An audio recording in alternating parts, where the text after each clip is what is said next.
Good. We're here for another morning session on Tuesday for Coffee Talk. And today's topic is going to be jazz education. And it's often the elephant in the room for a lot of my friends and colleagues out there that don't have any experience with jazz and almost run from it like it's the plague. But one of the things that an old colleague of mine told me one time was, jazz is really just another style. So don't look at it as this, huge science for a project. And I think one of the things that people get scared about is the whole rhythm section component to that if they don't have a background in that. But what are your thoughts on that and how you integrated that into your program? Well, we were very fortunate where I taught at Carmel because we had a lot of kids that were interested in jazz.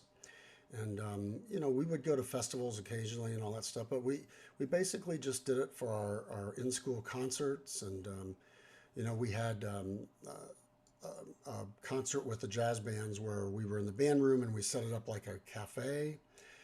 So that was really kind of cool. There was even times where we took our jazz bands down to the Indiana Roof Ballroom and perform down there. So we just tried to find ways to excite our kids about jazz. But what you said, Randy, is exactly right. I was scared, even as a piano player and a drum set player, I was still scared to deal with the rhythm section part of it.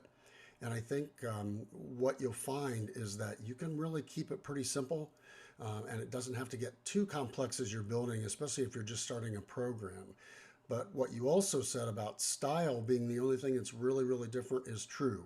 Now, everyone also freaks out about the improvisation part, but there are so many things online to help you nowadays. There's so much great information out there for your kids and for you on improvisation. And I wish a lot of that stuff was out there when I was teaching because a lot of it wasn't. But man, there's some great stuff out there. So you don't need to be scared of anything. It's just like learning a new language. Just dig in. Yeah, absolutely.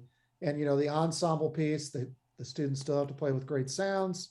There still has to be balance and blend and appropriate style and articulation, all of those things. And there are a lot of university professors that are very, very helpful. I know, you know, I know several people at Ball State, having done my master's degree there, and several people at IU from having gone to their jazz festival many, many times down in Bloomington. And one of the things Dominic Spurrier used to always say is, you've got to, jazz improvisation is one of those things you have to work on just like you do anything else. And so, if you can take private lessons on jazz improvisation, if you've got somebody in the area that will teach improvisation, that's certainly helpful. It's really, really hard to work on that in full ensemble, although I would love to hear from people that do that successfully. But I think that a lot of our kids at Lawrence Central that were successful improvisers were those that were studying with jazz musicians in the area. And that's a whole nother idea. Years ago, Alfred Watkins created that symphonic band camp for concert bands.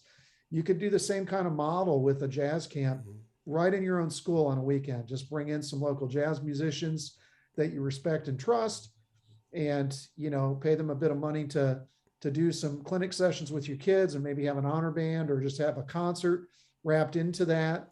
Be creative in the ways that you approach that. I know one of the things we did is we had an evening of jazz, and we always brought in and partnered with Ball State with their artists that they were bringing in twice a year, and brought those people in. I mean, we had we had the Jeff Hamilton trio, we had Wycliffe Gordon. I mean, those were great opportunities for our students. And so there's a lot of great ways to get kids excited about that. And I think one of the things I found was that students are always interested in being a part of jazz band. We never had trouble recruiting for that.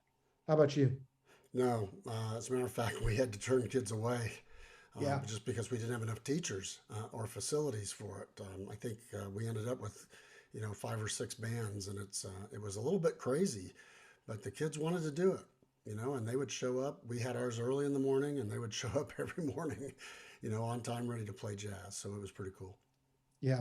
And I think the last piece of it is listen to jazz. I mean, we had a listening exercise every day in class. I had music, a different instrumental jazz instrumentalist playing each day, so that the kids didn't feel like, oh, he's always playing trumpet players or he's always playing piano players or whatever. And made that part of the curriculum. But I think as a teacher, I listen to jazz an awful lot too. Of course, I have little bit of that background from my high school days studying with a jazz trumpeter. But I think that, if you don't have that background, again, just like anything else, listen to it, expose yourself to that type of music, encourage your students to do that. Um, I think that probably every single recording I received at a jazz festival was always keep listening to these great artists, right? Right. And I think that it doesn't mean that you have to listen to the newest, coolest thing either. When you're listening, go back and listen, to Count Basie. Go back and listen to Woody Herman's orchestra. Go back and listen to, even older than that, groups from back in the 40s. And you can learn so much about style. Back then, there were so many great players.